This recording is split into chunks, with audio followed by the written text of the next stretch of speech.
There's something that's very important in business that you do, in any industry that you work, is communication. And if you're going to be successful in whether it's with a client or with a vendor or a carrier or a customer's customer, you have to be clear with your communication. I'm very deliberate and careful on how I answer questions.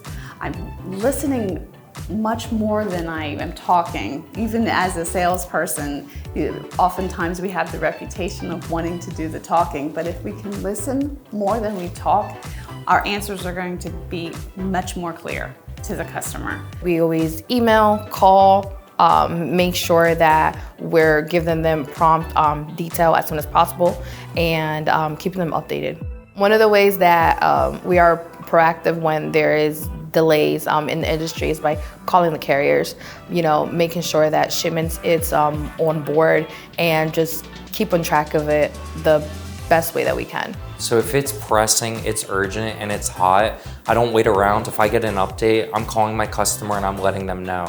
I ensure effective communication with clients and carriers by just being prompt, reaching out and having that high sense of urgency. Like whenever anything is going wrong, make sure you get in front of your customer, be proactive, reach out to them in a timely manner.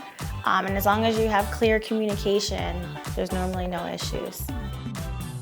One of the ways that we need to adapt when market is changing is when one of the carriers can go out of business, the rates are increasing, and we need to let our customer know ahead of time of what's going on. A lot of my work revolves around LTL, and so that can be anything from just understanding the shipper as best as possible, some data collection that they may be able to provide, either running through Translogistics or some external data.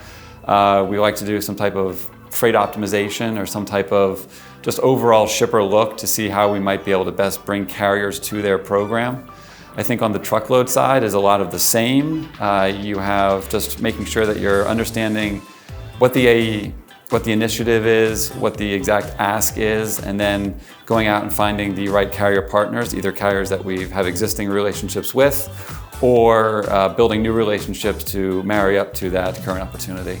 And just making sure there's good conversation and all of that, that we have a good understanding of just scope and function, and we're not just generically assigning a carrier to say, hey, this is either the cheapest or this is just someone that we just happen to pull out of our toolbox. We really want to make sure that we understand we're bringing the best option available.